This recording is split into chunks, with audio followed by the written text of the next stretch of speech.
سڵاوم کاتتان باش لە سیمینارەکان باسی لە medical instrument تێک دەکەین بە ناوی MRI. سەرەتا introductionێکی کورتی لەسەر باز دەکەین، دوای هیستۆریەک، اینجا باسی کۆمپۆننتەکانی MRI دەکەین. باشە. MRI چیە؟ MRI is the magnetic resonance image، واتە پرۆستێکە کە رادیشن نییە بەڵکو مەگنەتیک لە ناویدا بەکارهاتووە. MRI basic principle-ەکەی NMRI تا Nuclear Magnetic Resonance. MRI رادیۆلۆجی تەکنیکە و نەن ئینڤیستیڤ واتە سەرجەری تێدا نیە، تەنها وەرگرتنی ئیمێجە. MRI چیە؟ بزە MRI the technique use magnetic field تێدا بەکاردێ. هەروەها تەکنیکێکە کە رادیۆ وەیف بۆ دروستکردنی وێنەی ئۆرگانەکان بەکاردێ، واتە رادیۆ وەیڤێک دەنێرین، ئەو رادیۆ وەیڤە وا دەکات ئیمێج دروست ببێتن.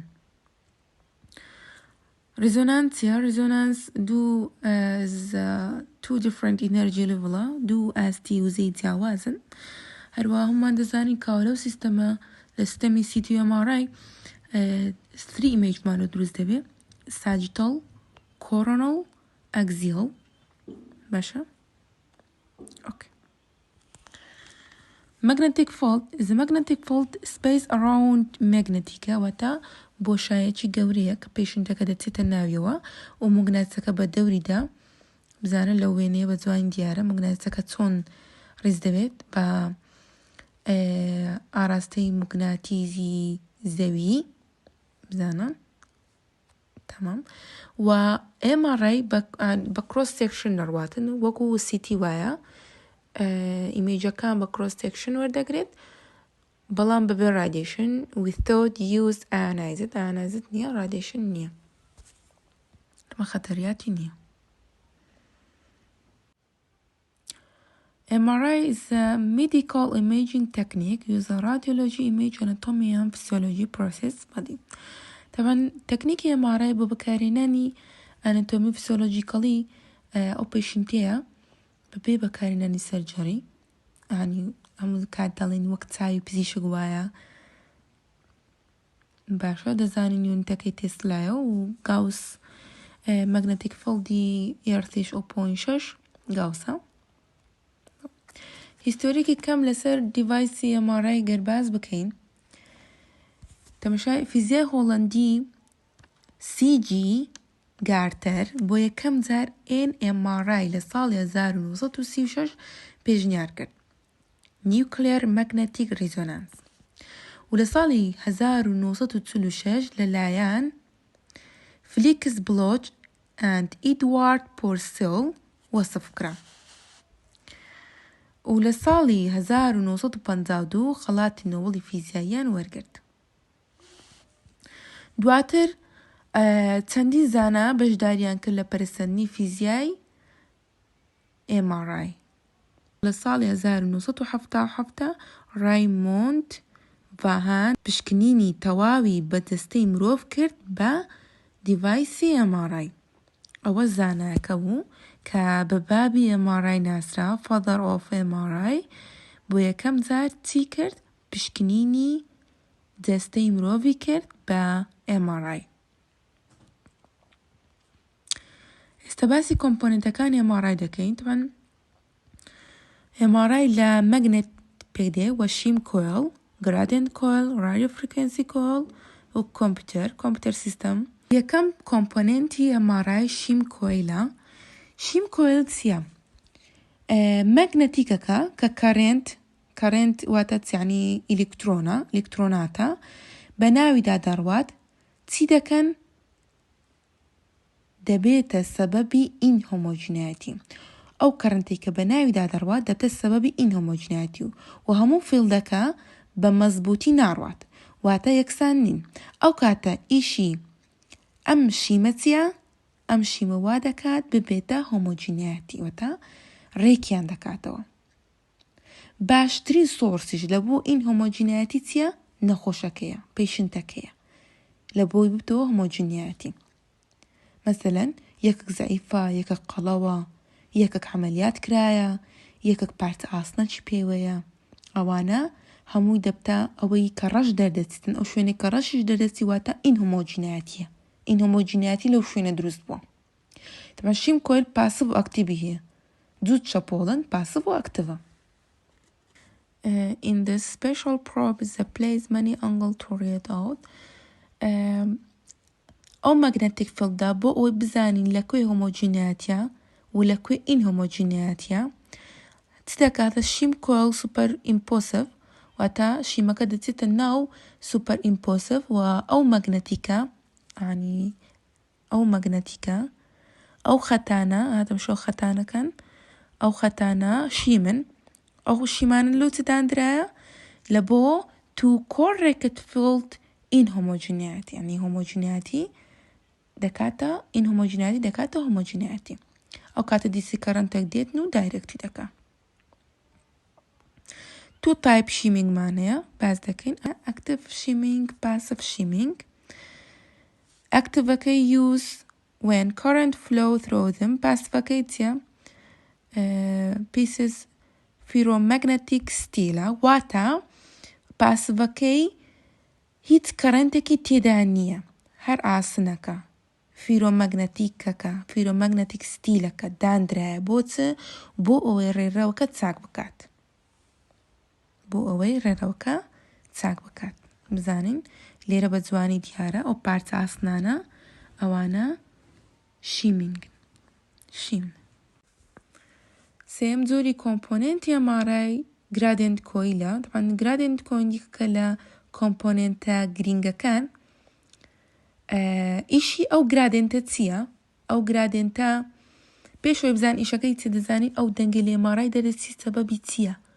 طبعا بەهۆی ئەو گرادیەنتەوەیە کە ئەو دەنگە دروست دەبێتن چۆن؟ طبعا سیستەمەکە ئۆن و ئۆفی هەیە لە ماوەی 1 ملی سەکند ئۆن دەبی ئۆف دەبی وەتا لێ دەدا و دەکوژێتەوە سیگنال دەنێری دەکوژێتەوە بۆ نوعەوە گرادیەنت کۆیل بە 20 ملی تێسلا لەسەر مەتر گرادیەنت مەگنەتیک فۆڵدەکەیە. مەدرین سەبەبی دروستبوونی ئەو دەنگە گرادیەنت کۆیلەکەیە.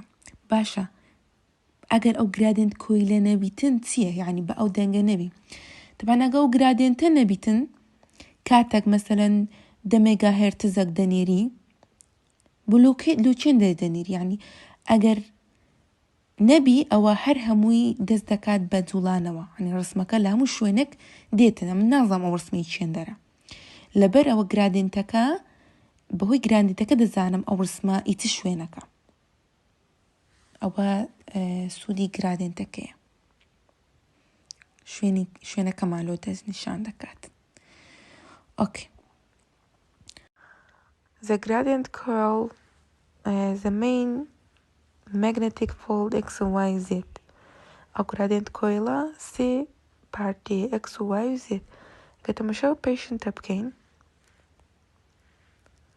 ل patientەکە لە left لە بۆ right دەبتە X يعني X ئاراستەی بۆ نەو هەیە لە سەرەوەش بە ئاراستەی سەرەوە دەبتە Y بە ئاراستەی سەری نەخۆشەکە کە چۆتە ژوورەوە دەبتە Z واتە X gradient کۆیلەکە ئەگەر لە left لە بۆ right بی یعنی ئیمێجی ساجیتەڵمان دەداتێ Y gradient کۆیلەکە کاتێک posterior anterior دەبیتن posterior anterior لەو ئیمێجە لە patientەکە دەبتە coronal image و هەروە زێدەکە بە چۆنە بە ئاراستەی نەخۆشە کە چوتە ژوورەوە ئەو کاتە ئیمێجی ئەگزیەڵمان دەداتێ ئیمێجی ئەگزیەڵمان دەداتێ. چوارەم کۆمپۆنێنتی MRI چیە؟ رادیۆفریکوێنسی کۆیلە. ئەو رادیۆفریکوێنسی کۆیلە طبعاً دەزانین بە شێوەی پڵسە گوتمان لە ماوەی 1 ملی سەکند لێ دەدا و دەکوژێتەوە ئۆن و ئۆفی هەیە ترانسمیت و ڕسیڤت دەکاتن. تەمەشا ڕسمێکەین بزان رادیۆفریکوێنسی کۆیلەکە لە چێن دەرە تەمەشا نزیکی نەخۆشەکە دانرایە تەمەشا گرادیێنت پاشان گرادیێنتەکە شیمینگەکە لێرە دیار نییە کۆمپۆنێنتی یەکەم کە شیمینگەکەیە ئەو خەتە سپیە لێرکوانە هەیە ئەو خەتە سپێ شیمینگەکەیە ئەگە تەمەشا بکەین ئەو مربعە بچووک و گەورانە ئەویش گرادنت کۆیلەکەیە دەبان ئەو گرادنتەیە وا دەکات دەنگ دروست بێتن باشە لێرە گوتمان رادیۆ فریکوێنسیەکە نزیکی نەخۆشەکە دانراوە لەبەر چ رادیۆ فریکوێنسیەکە نزیکی نەخۆشەکەیە بۆ ئەوەی کە کەرێنتەکە گەڕایەوە و گەڕایەوە لە کۆیلەکە دەدات پاشان دەبتە ئێکۆ دوای ئەوە دەبتە ئیمێج لەبەر ئەوە دەبێتن نزیک نەخۆشەکە بێ باش لێرە چەند تایپێکی رادیۆ فریکوێنسی کۆیلمانەیە ئەوانە بەکاردێن لە کاتێک کە پێشنتەکە سێتەپ دەکەین دایدەنێن سورفەیس کۆیلمانەیە کۆنسیست سینگل دوپلر لوپ کۆپەر وایر و شەیپەکەی چۆنە سێرکوڵەر ڕکتانگولەرە جۆرەکەی تریان هێڵم هۆڵست پایر کۆیل پێک دێ لە دوو پارەل کۆیل پێک دێتن لە بۆ چ بەکاردێ زیاتر لە بۆ پێڵبس و سێرڤایکل سپاین بەکاردێ جۆرەشترمان هەیە بە ناوی سەدڵی پایر کۆیل تەبان ئەوەیان use XY gradient coil ئەوە لەنی جوینت بەکاردێنین ئەو تایپانە رادیۆ فریکوێنسی دەبێ دابنین کە نەخۆشەکەمان دانا ئەگەر نا هیچ ئیمێجێک پیشان نادا بەبێ ئەو تایپانە نابیتن و بێرد کەیج کۆیلمانەیە تەمان بێرد کەیج کۆیل لە بۆ چ بەکاردێ لە بۆ هێد بەکاردێ پاشان ئەوەی دێ کۆمپیوتەر سیستەمەکەیە ئیشی کۆمپیوتەر سیستەمەکە چێ داتایەکمان دێتن لە رادیۆ فریکوێنسیەوە and image mathematically by using Fourier transformation yani کەڕێنتەکان بکات بەڕسم by using Fourier transformation تەبانەوە هاوکێشێکی زۆر دوور و درێژە چ دەکا کەڕێنتەکەمان لە بۆ دەکات بە ئیمێج ئەوە سیستەمەکە لە لەمبەر سەکرۆڵە من هەرێکە و لۆکەلایزەری کە دێتن سکوێنسی خۆی لەگەرە پرۆتۆکۆڵی تایبەت بە خۆیان هەیە اوكي the antenna detected antenna چی ئەنتێنا وەکو سەتەلایت ئیش دەکات هەنی سەتەلایتی ماڵان هەیە سیگنەڵەکان دەگوازێتەوە لە بۆ تەلەڤیزۆن ئەو سیگناڵانە کە دەینێریتن بە رادیۆوەی بۆ سیستەمەکە دەنێرتن لە بۆ سیستەمەکە لەبێشەوە بە ئیمێج پیشانی ئێمەی دەدات by Fourier transformation بۆی Fourier transformation کۆمپیوتەرەکە چی تێدایە چەند شتێکی تێنان پۆست کۆنترۆل مۆدڵ و ئیمێج پرۆسس و سیستەم مەنەجەر تەبەن پۆست کۆنترۆل مۆدڵ چییە مۆدڵەکەیە چۆن رادیۆ پڵسەکە دەنێریتن و ئیمێج پرۆسینگ ڕسمەکانە کە چۆن دروست دەبیتن پاشان هەیتمان سیستەم مەنەجەرمانەیە تا هەڵگرتنی داتاکان و بەرهەمهێنانی وێنە و خەزنکردنی لەناو سیستەمەکەدا دەمێنێتەوە زۆر سپاسی گوێگرتنتان دەکەم